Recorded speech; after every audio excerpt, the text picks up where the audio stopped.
getting ready to head out the door. In the era of COVID-19, things are a little bit different now. Get our face masks and some gloves, and out the door we go.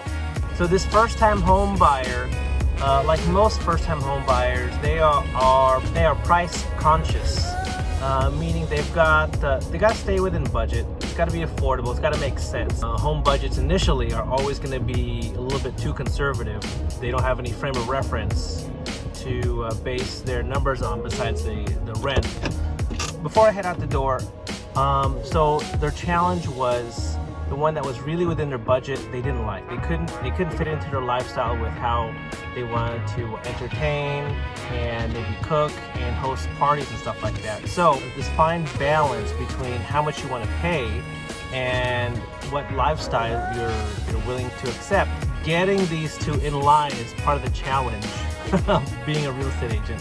Always able to find that meeting place of where the budget and the lifestyle kind of have this good partnership together. So this is no different. Looking forward to helping this first-time home buyer. You know, in all honesty, I don't think this place is gonna fit. Even though it's budget friendly, I think it might be a little bit too small. So I'll let him know that.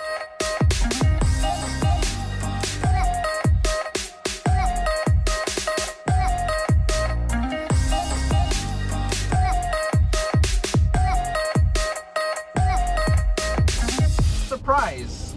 Not too much of a surprise. Just the smaller property that they liked, which was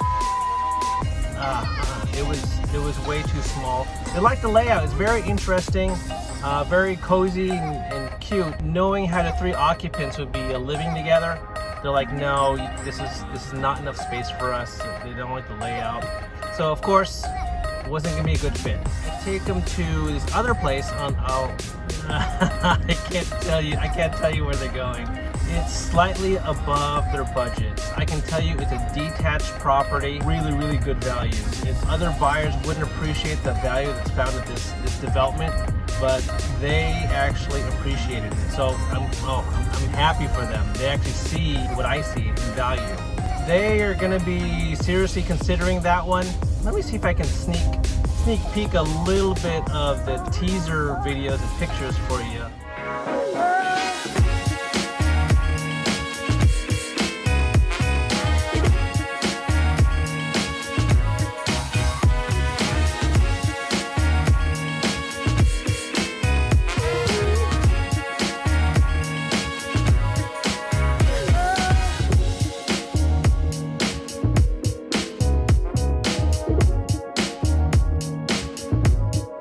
So they like that one, surprisingly, and it won't break the budget too much, which is perfect. As long as they're comfortable with it, then I'm comfortable with it too. So now we're heading off to another property that we don't have an appointment to because we're in the days of COVID. We're gonna do a drive-by. We don't have an appointment, so we'll go check out the lots. It's Jeff from the future here. It's on another day, but I thought I'd wrap it up. Nice outside. Why do I gotta stay in the car? It's outside. Been cooped up all day. Why would I want to stay cooped up in the car? Yeah, the buyer tour went okay. I like to call that one like high-low of buyer tours. Like I thought it would be a little bit too small for what they wanted, and of course they didn't like it.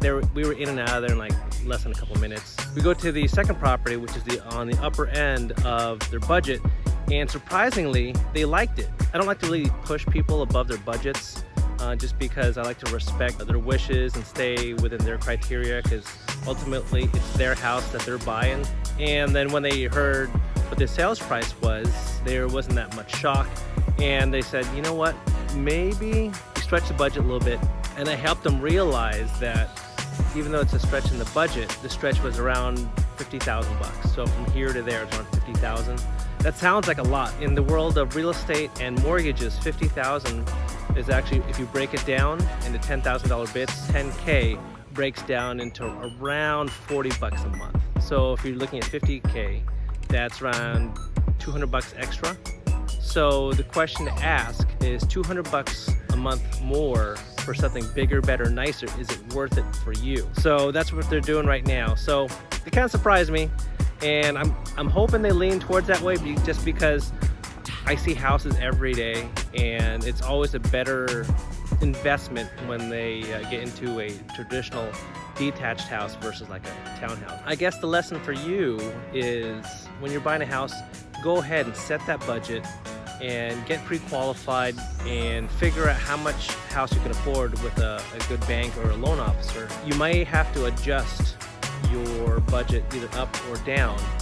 If you're stretching up, you got to look at the lifestyle that you're getting into and see if the extra investment monthly payment wise is worth it for you to get into something where you'll be happier long term. I couldn't really put into words as I'm in tour with everything, so that's the lesson for you guys, is see if it's ultimately worth it for you guys to stretch the budget, and I always leave that in your hands. If you have any questions about what we saw even in today's health situation, so I can still set that up for you, let me know. My name is Jeff Lozatis with Big Block Realty. Take care. I already went on a, whoa. There you are, see? I'm actually driving, but keep my eyes on the road.